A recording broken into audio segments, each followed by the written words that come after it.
Thank you all for, I'd like to call the meeting to order of the October 16th, 2024 meeting of the Conservation Lands Acquisition Stewardship Advisory Committee. Thanks everyone for coming. If you would, please join me in the Pledge of Allegiance. Please stand. I pledge allegiance to the flag of the United States of America and to the republic for which it stands, one nation, under God, indivisible, with liberty and justice for all. Thank you all very much. Renee, if you would call the roll, so we'll have that on the record. Jeff, we lost the screens.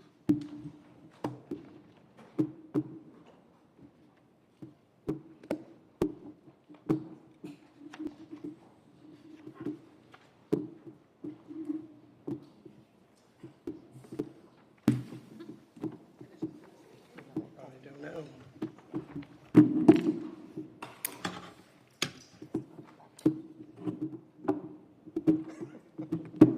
AV problems here.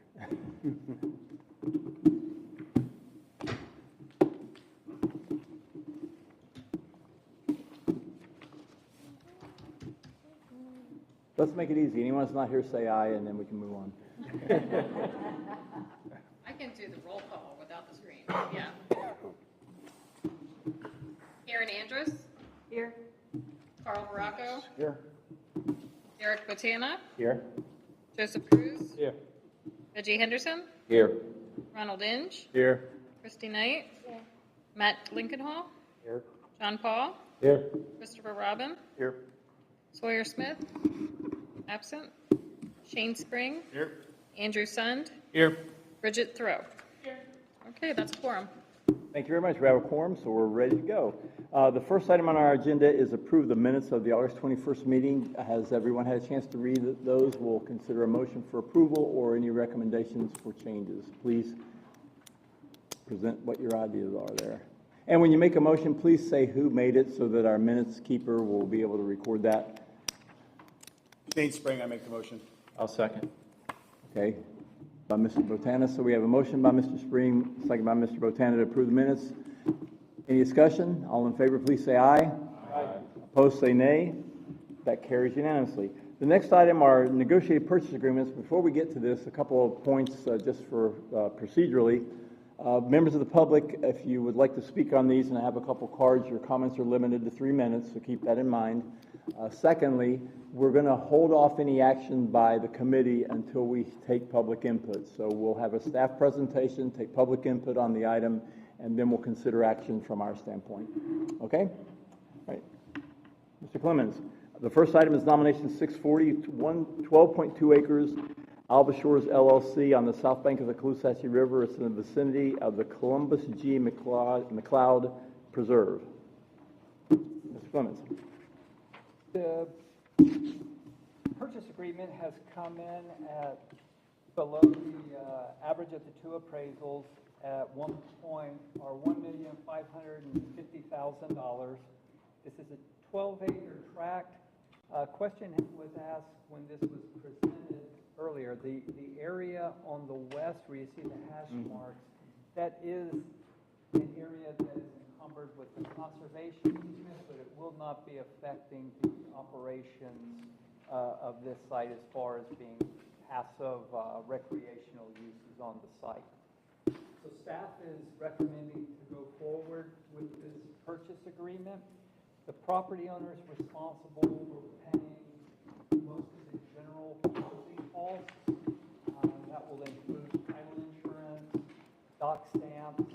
There are structures on the property that the property owner will also be responsible for removing prior to the closing as written in the purchase agreement. The county will be responsible for the environmental phase 1 audit and a survey on the property. It's a pretty clean deal overall. We're also getting any access rights that the property owner may have with regard to that portion of the road that is showing as Bigelow Road, west of Marina Park as well, in case there's any potential title questions. Thank you. Any questions of Mr. Clemens? If so, please speak.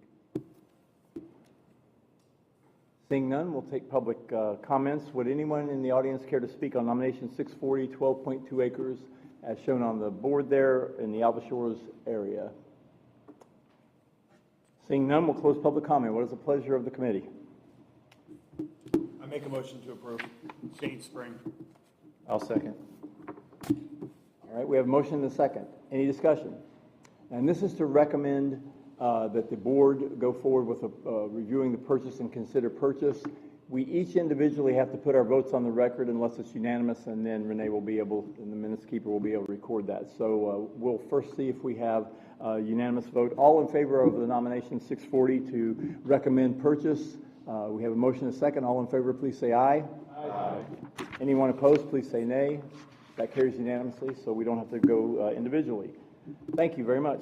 Next item is nomination 647. Excuse me, it's 5 acres in the Crew Trust. Mr. Clemens. This particular parcel is about a 5-acre tract of land. The appraised value was $12,000. The purchase price is for $12,000. The property owner will pay typical closing costs. The county will be responsible for a phase 1 audit and survey if we choose to do so.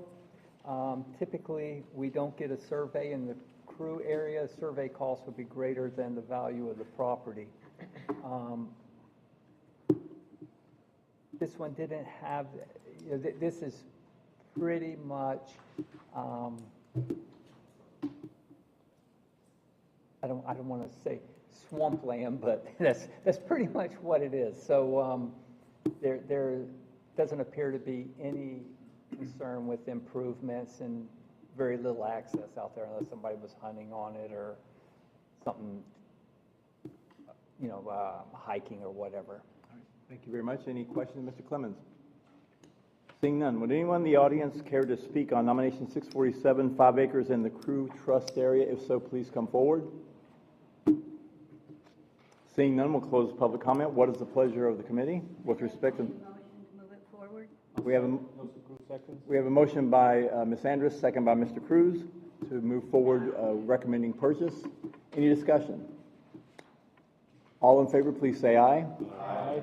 Opposed, say nay. That carries unanimously. We will not have to record individual votes.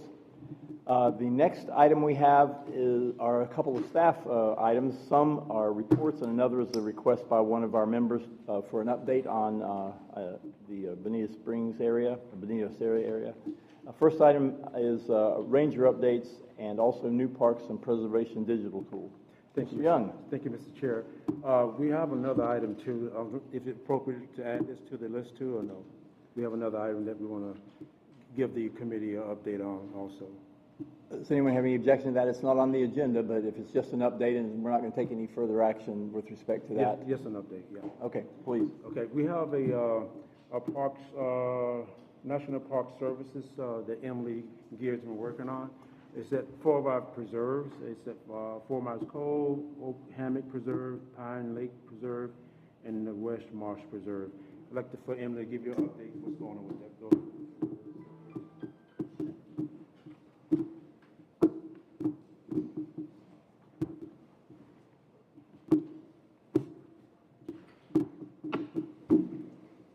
Good evening, Emily Gear for the record. I am a natural areas planner here at Parks and Recreation. I'm just going to give you a little update on a project that we are doing with the National Park Service, their Rivers, Trails, and Conservation Assistance Program. Following Hurricane Ian, Lee County Parks and Recreation requested master planning assistance from FEMA for 4 of our preserves, like Mr. Young mentioned earlier. He mentioned 4 Mile Cove, Oak Hammock, and Pine Lake Preserve, as well as West Marsh Preserve. In response to our request to FEMA, FEMA enlisted the National Park Service, Rivers, Trails, and Conservation Assistance Program to provide recreation planning and assistance as part of our recreation efforts after the storm. This project aims to address public demand for additional passive recreation opportunities within our preserves. At this time, we have a public input platform available for the public to provide public comment as well as take a survey on some of our preserve land. This will provide the input to the National Park Service to create draft concept plans for different passive recreation options at these 4 preserves. These plans will be then used to, provide concepts for what we think can be at these preserves, different trails, trailhead options, parking lot options, things like that. So as I said, we have a public comment and input platform that is available. I'll leave some cards over on the side near the front door, and anyone who is interested in taking that survey or providing comment may do so. I guess, does anyone have any questions? Any questions of Amberly, please? So this is for information to let us know kind of where you guys are heading, so that's very helpful. Thank you very much. Yes. Thank you, Emily. Appreciate it. Thank you very much. Mr. Young? And with that also, with the storm pass, we're open 14 preserves. And we're getting a 1-2 punch with these hurricanes. So our staff's been working hard to keep these preserves open and keep them clean, so they're doing a great job with that. And also the other thing is that we're going to bring up about a couple of our preserves, Prairie Pines Preserve, Galt Preserve, and Hickory Creek in Buckingham, and also Pine Island. We're going to have one of our rangers.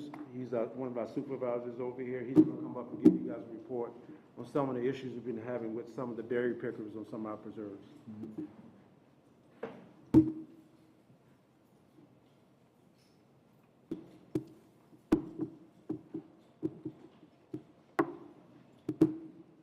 Hello, my name's Chad Roy. I'm one of the supervisors for our Parks and Rec Ranger Unit.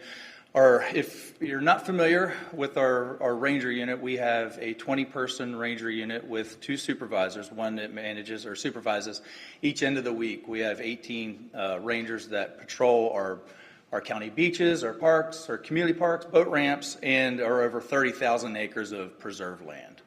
Our first priority is obviously visitor safety, and we do that by ensuring that we have park patrons that are basically in compliance with our rules and regulations, and we also do that in a positive manner, but we also protect the natural resources of our preserves as well. This year, on July 1st of this year, the state actually increased the penalty for unauthorized or illegal saw palmetto harvesting to a felony. So it's actually a 3rd-degree felony now to illegally harvest saw palmetto berries. If you're not familiar with the saw palmetto berry harvest, it's actually, the season goes from really the beginning of August through the middle of September, and the natural resource really does get exploited. So we really prioritize our rangers to go out into these preserves. We got historical data where we know where people have gone into the preserves over the past several years. We have a mapping system that we actually use that's shared amongst all the rangers and also staff, that we can see a lot of that historical data, so we know where to go and actually basically seize the berries. That's the most important thing, is seizing the berries and getting them reintroduced back into the natural habitat so wildlife can actually utilize them. This particular spot right here, this is Galt Preserve out on the southern end of Pine Island, St. James City. 4,200 pounds. Each one of those bags is 200 pounds. So before we even got this, there's actually 6 more bags that didn't make it into this picture that was part of that total seizure. Our main goal is, like I said, to protect the natural resource and get it reintroduced back into the natural habitat. But also, we work in conjunction with Lee County Sheriff's Office, FWC, and the ag deputies with the Lee County Sheriff's Office as well, to also educate a lot of these folks. So these crews, they come out into our preserves, they work at night, they pick 24/7. So if you're familiar with what they do, they can really go through and wipe out an entire preserve full of berries. They leave nothing. So it's for profit, so they take as many as they can. This year we had multiple interactions with them. This one here was at Pine Lake Preserve. This particular seizure, we got a call from FWC. They actually initially received the complaint, and they reached out to us to go ahead and respond since it was on our preserve, 2,000 pounds. These were a little bit smaller bags, but 9 times out of 10, when these crews are out there, we don't even know they're on the preserve. So our interactions with them are very minimal. We do have interactions. We do enforce protection of vegetation ordinances. we try to at least get a trespass out of it, but for the biggest part, these people, a lot of them don't even realize they're doing something wrong. So there's an education aspect to it as well. After we seize the berries, we reintroduce them back into the natural habitat. When you have 4,000 pounds of berries, it can be a little challenging sometimes, but we do our best. You can see the two rangers down here at the bottom. They're actually using shovels, and they're dispersing them throughout the preserve the best that they can. If we can find a trail or a primitive trail, we can actually drive down that primitive trail and scatter the berries. Wildlife do end up utilizing them, but not quite as much as they would if they were naturally on the plants. Like I said, we do our best to try to make sure that they're reintroduced, and the wildlife actually that are waiting on these berries to get produced every year can utilize them. Right there's last year compared to this year, we had almost 10,000 pounds of berries seized this year, which seems like a lot, but it's really a drop in the bucket compared to what they actually get away with. So, you know, a lot of that 9,000 was that large seizure that we had at Galt Preserve. 4,900, that's really about the average of what we end up seizing. So our rangers are really active and busy trying to get what we do get. So that 10,000, we had a tremendous year trying to, you know, at least have that presence out there and making sure that the folks that are out picking the berries see us, and we're actually a pretty big deterrent for the daytime pickers and the nighttime guys. So we are very visible during that picking season, and protecting the natural resource is ultimately the goal that we want to accomplish there. Any questions regarding the saw palmetto season? Yes. Is there any public education campaign to let the citizens know that if they have any knowledge of somebody that's doing this illegal activity that they have to be reported? It actually occurred to me that there was a ill-conceived pilot program that we had a couple years ago to give people a permit to go ahead and pick the berries, and I guess the county had collected a little bit of money from that, and it struck me that might be a very good use for that money, to have a pot that people could even get a reward for turning people in for doing this sort of illegal activity. But I think if the public was aware of this sort of prohibition, that you might get some reporting out of it. Now, this year, and I noticed last year, you started seeing a little bit of more reporting on it, I guess you could say, from the local news agencies. I know there were several local news outlets that were actually putting it out there because of this new increased penalty for the illegal harvest. So when it became a felony, I know Collier County really pushed down there as well. Lee County Sheriff's Office was really pushing an educational campaign. We had flyers. These flyers right here were actually handed out amongst folks over at the buying stations. I don't know if they made it all the way to Immokalee, but some of the buying stations that we have in the eastern part of the county, the ag deputies were really instrumental in trying to get these out to push that education part of it. Through the county, we didn't enforce that felony. It was more of an educational campaign more than anything. The state was a little bit heavier with enforcing that felony charge, but for the most part, we wanted people to know, because like I said, at the end of the day, 9 times out of 10, a lot of these folks that were out there picking, they had no clue that they were even doing anything wrong. So the public, we did get plenty of calls from the public when they saw people. I mean, even at Lakes Park, we had people that were picking berries at Lakes Park, believe it or not. So people make a good bit of money when they go out there and pick these berries. So they're willing to go out there and risk getting caught. But like I said, 9 times out of 10, the ones that we encounter, they really don't even realize that they're doing anything wrong. Anything else? Andrew? I know you mentioned that a lot of that harvesting took place overnight. Yes. Are you guys changing staffing hours in that time period? I assume you probably don't normally have your 18-member team normally working overnights. No, we don't work at night. We did do a 3-day operation at the beginning of the buying season with Lee County Sheriff's Office. They had Florida Department of Agriculture and Consumer Services had their law enforcement involved. And we monitored some of our preserves up to, I think it was like 10 o'clock was the latest that we worked. But for the most part, our rangers aren't authorized to work throughout the night. That's not typically part of our staffing requirements. So we don't do the overnight, but we do try to get out there first thing in the morning and middle of the day up until the nighttime hours. Some of these guys, they pick 24/7. So we've had several instances where they went in on a Tuesday and they didn't leave the preserve until Thursday morning in the a.m. So, and that's usually when we find these folks, when we're out patrolling during the day. It's those big operations. And sometimes we've seen up to 15 people in some of these groups that are out working these preserves. Please. I have a question. Yes. What about technology? Have you guys looked into possibly having some kind of form of newer technology to track these individuals? Or the buying stations, what kind of licensing is required for these stations to accept these berries?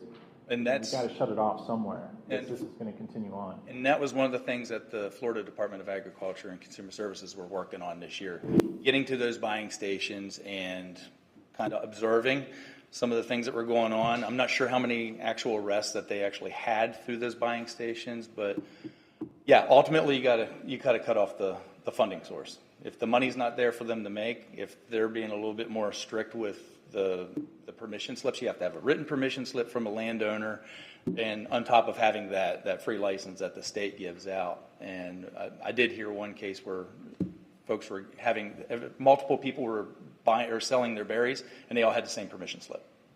So they are aware of what's going on, and I have full confidence that they will follow up on that as they move forward with it, especially with the penalties increased. But as us, for what we do, we work with Lee County Sheriff's Office. They can pull resources where they can put drones in the air, and they can actually look over our preserves when we encounter folks. Because a lot of times when they go back in there, we can't find them. And you're on the ground. They're in the palmetto. They're hiding if they haven't left. So we utilize as much as we have accessible to us. But we, like I said, for the most part, our main concern is seizing the berries and getting them back. Anything else? Thank you.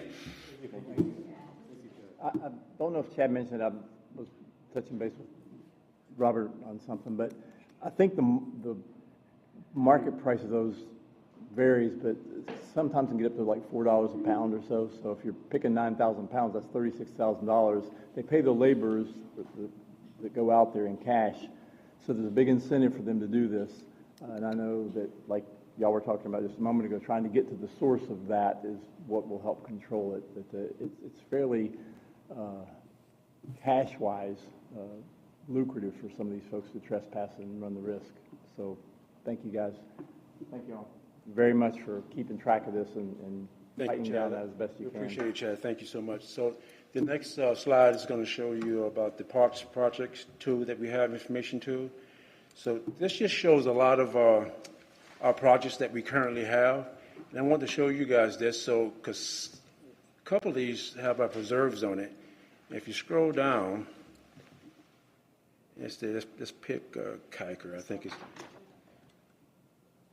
Yeah, so if you go to Larry Kiker's preserve and you hit details, what it does is it brings up the process where we are now. This is in progress, and it shows right now is the water management program that Roland's doing. So every time something's done, it'll go to the next stage, to the design stage, construction stage, and complete.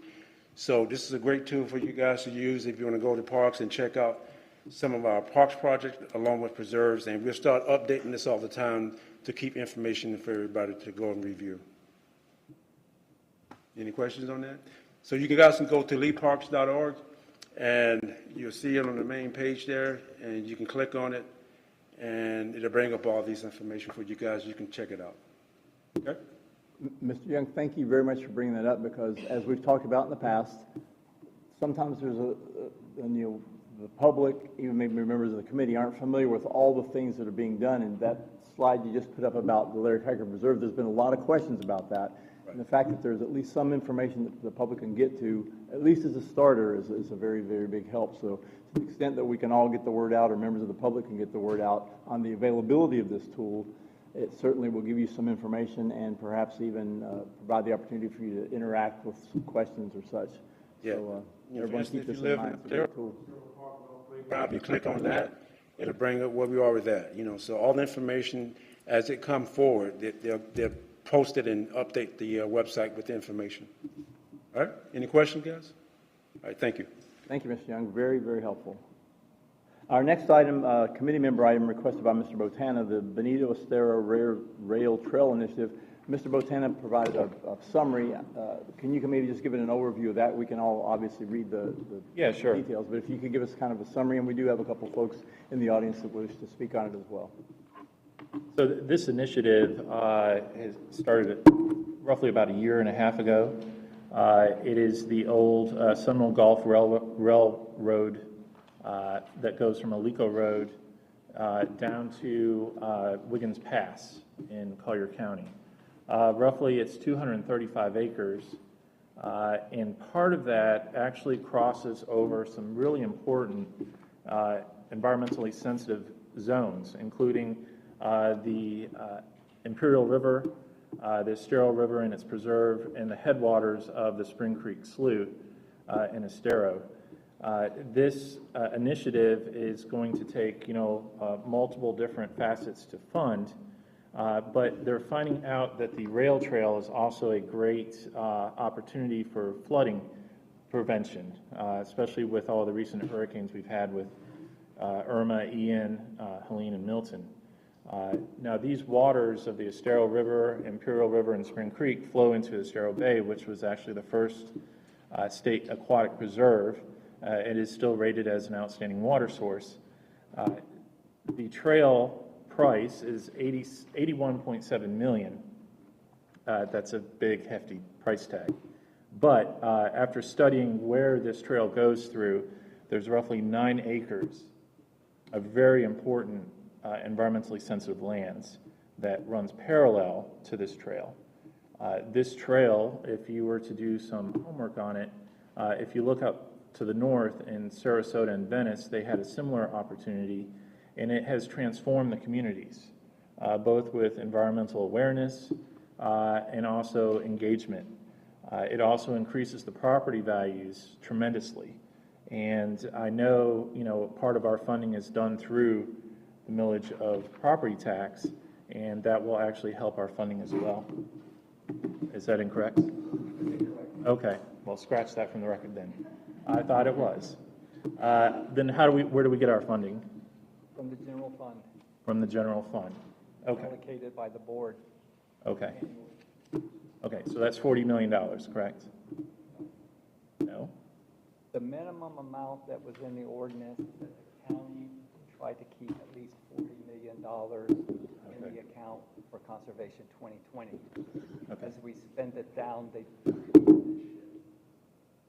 Okay. Well, I was under the assumption that there's actually more than When it first 40 million. started, there was a $500,000 that was allocated from Okay. the taxes attributable to Conservation 2020, which equated the last years that was in effect was about $25 million a year. Okay. Well, going back to the trail project, this is a huge opportunity also for educational standpoints. This is in the urban corridor of Lee County. There is not a lot of green space left, and this corridor could actually transform southern Lee County, and I think it would be a great opportunity for Conservation 2020 to look at it, especially in that 9-acre, give or take, swath of the track system. And I would just like to have the committee consider it and perhaps listen to, I think there's a few BERT representatives here this evening, and a gentleman from the Florida Land Trust, is that correct? Trust for Public Places here as well. Thank you, Mr. Batan. Any questions or comments at this point? All right, well, we've got a couple of folks that have asked to speak. Remember, your comments are limited to 3 minutes. Mr. Charles Hines with the Trust for Public Lands, please come forward and state your name for the record, and you have 3 minutes, sir. Thank you for this opportunity. Good evening, everyone. Charles Hines, Trust for Public Land. And basically, I just wanted to introduce myself and the organization to you and explain to you why we are here. Trust for Public Land is a national nonprofit land conservation organization. And we were asked several years ago to come in by 4 jurisdictions, Lee County, Collier County, Estero, and Bonita Springs, to see if we could negotiate and bring a deal relating to this rail corridor to the 4 jurisdictions. Last March, we were able to put the property under contract and have presented the opportunity to your community. Now we're in the process of trying to find the funding sources for that, and that is this process. And so it's being presented to you, and I believe is a proper use of these funds when you look at what it's for. Basically in Lee County, the whole county, not including the cities, it's almost 13 miles of about 130 feet wide of a corridor going over several water access points. I can get into details of that, but also I have a personal reason to introduce myself. I was a Sarasota County Commissioner 2012 to 2020, and we did a very similar project to this up in Sarasota County, which is now an 18-mile corridor called the Legacy Trail. So I wanted to introduce myself as a person and a prior commissioner, also for Trust for Public Lands, be available for questions either tonight or any other time. And then also I want to say thanks for your service in doing this and making these recommendations, because when I was a county commissioner, you represent the community, you're looking at all of these, and you're presenting these opportunities to us as a county commission, and it really means a lot, the work that you do, trying to vet all these different properties. And so that's my purpose for being here tonight. Thank you. Thank you very much, sir. Appreciate you coming, and happy to meet you. Thank you. Great. So I think my contact, I can leave it, or it's on here. If all of a sudden you go home and go, oh, I wish I would have asked him this, details of the contract or how would this work, happy to answer those. If I may ask a question, the phone number you listed was 941-223-1870, and then the last one is just a little... Oh, zero. I'm sorry, Zero, 1870. Okay. I'm going to And clarify I'll put that. my email up here, so if you guys... And they will have it in the event that you all would like to get the numbers. You can contact Mr. Hines at Right. your... Thank you so much. Thank you very much, sir. Our next speaker is Deborah Orton.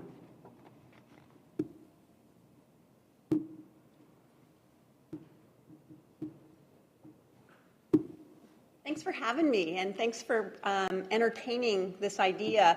The role that I play, my name is Deb Orton, the role that I play with Friends of the Bonita Estero Rail Trail is I'm a co-founder and president of Friends of Burt.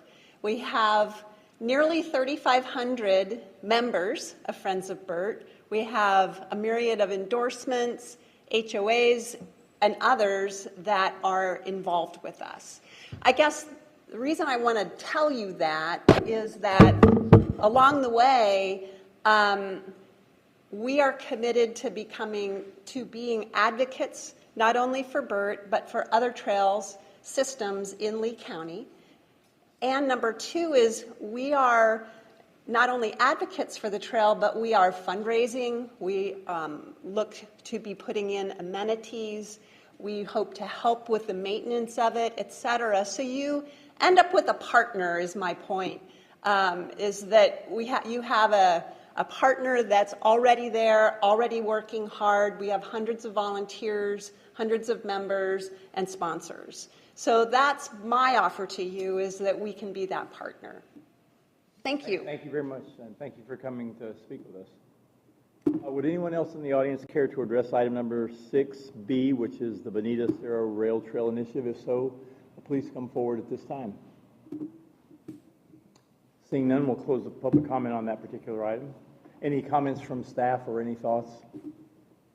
Yeah, I'd like to make a comment. County staff does not recommend 2020 to use their funds or initiate funds for this particular project. It would appear to be more a recreational project rather than a conservation project. Commissioner Pendergrass brought this item up September 17th as a commissioner item, and he had indicated the same, that he felt that this was a recreational project and that the county had better linear projects to spend money on, those being road projects that would accommodate hundreds of thousands of people per day as opposed to the recreational aspects of this. And none of the other commissioners disagreed with him in any way, shape, or form. This project, you're looking at plus or minus 82 to 86 million. I've reviewed, or I've read through two different appraisals that were done on this. The first one was at about 82 million. The second one's at about 86.6 million. There's only about 14.9 acres, 14.9 linear mile of corridor here. That corridor's, in general terms, 130 feet wide. I've been in the corridor business for the last 37 years. It seems to be very expensive. When we buy corridors, we buy what we need. Lee County, on the September 19th meeting, approved a project in Lehigh Acres. It is the Able Canal linear project. It's about 6 miles long, going to cost somewhere around $6 million for those 6 miles. That is putting the trail in and having an operational. This one, the 82 million, from what I've seen, is just to buy the land. Then you've got to build the trails. You've got to remediate the land to make it a trail. In short, Lee County has been building trails through the county. We have some trails, bike trails, and walking trails on our Conservation 2020 properties. We have, like I said, the Able Canal project in Lehigh Acres. This week, the county approved another acquisition with Lamsit and Lehigh Acres to do a project. I think it's near Bell Boulevard. We were getting access over Lamsit, who owns a lot of the canal network in Lehigh Acres, permission from them to do that. We have the JY Linear Park, which runs north and south along much of the 10-mile canal. And every one of our road projects includes paths, and to my knowledge, almost all of them have those paths on both sides of the road. We spend millions and millions of dollars putting in these facilities next to our roads. Further, we're doing, for example, the Three Oaks extension, which is running from Daniels south. I looked at that today. I worked on that project early on in the 90s when we were doing the southern portion of Daniels Parkway. So Daniels Parkway will run, Three Oaks will run from Daniels Parkway south through Lee County, Estero, Bonita Springs, and it will tie into Imperial Parkway, which runs down into Collier County, just to give an example of these linear projects that we have that function for this purpose. If you look at this corridor, it runs right next to 41, with almost within a mile at the most. And when you get down into Estero near Coconut Point Mall, it runs almost adjacent to via Coconut, via Coconut, which is a road network on the back side of the mall. Also, portion in Lee County from Alico Road, I don't know if you ever drive Alico Road, but where this would tie into Mike Ritt Parkway, I don't know how you're going to safely get from one side to the other. I mean, this path crosses many major corridors, so we'd have to put in a lot of effort into making those crossings safe at all of these major roads that this thing will cross. So the short of this is staff doesn't recommend it, and we haven't seen that there's the support there from the county either. Thank you, Mr. Clemens. Any comments or thoughts? Well, I just wanted to comment that the proposal was not the full Burt Trail. It was the 9 acres that abuts the preserve areas and also the outstanding water sources to consider, to bring before the committee. So not the full 81 No. million? Because I calculated real quick on that, and if you take 130-foot width times 14.9 miles, it's about $8 a square foot, which is, $320,000 an acre, which is pretty expensive property. But you're talking about nine Roughly, miles, give or take. Okay. Estimate. Who owns that? That would be a question that, Seminole Gulf owns it. Okay. In 2018, Seminole Gulf bought it from CSX. They paid about $8.6 million for it. I got a copy of it Would Seminole? here. The portion that they bought for $8.6 million didn't run from Alico Road. It ran from Arcadia to Naples pursuant to the quitclaim deed that I got a copy of. So, I mean, I didn't want to get into the valuation aspect of it, but that would be concerning as well.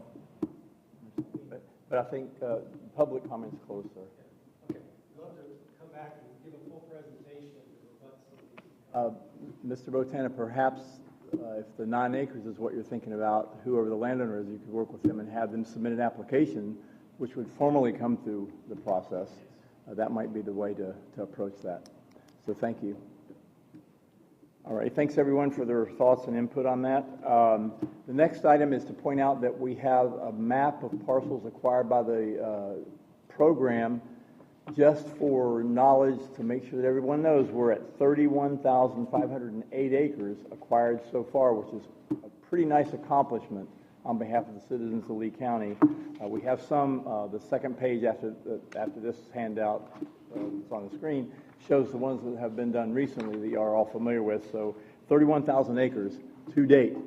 So that's a pretty good accomplishment. Make sure you tell your friends and family about that, because that's what the program was envisioned to do and is paying dividends in that regard. We now have the opportunity to hear from anyone in the public on any matters you'd like to bring forward. If so, please come forward at this time. The public comment period is open again.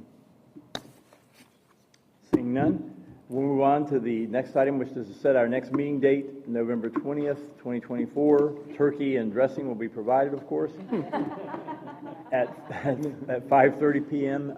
Anyone have any questions or thoughts? If not, we'll entertain a motion to adjourn. I'll make a motion to adjourn. Motion by Ms. Andrus, second by Mr. Cruz. All in favor, please stand.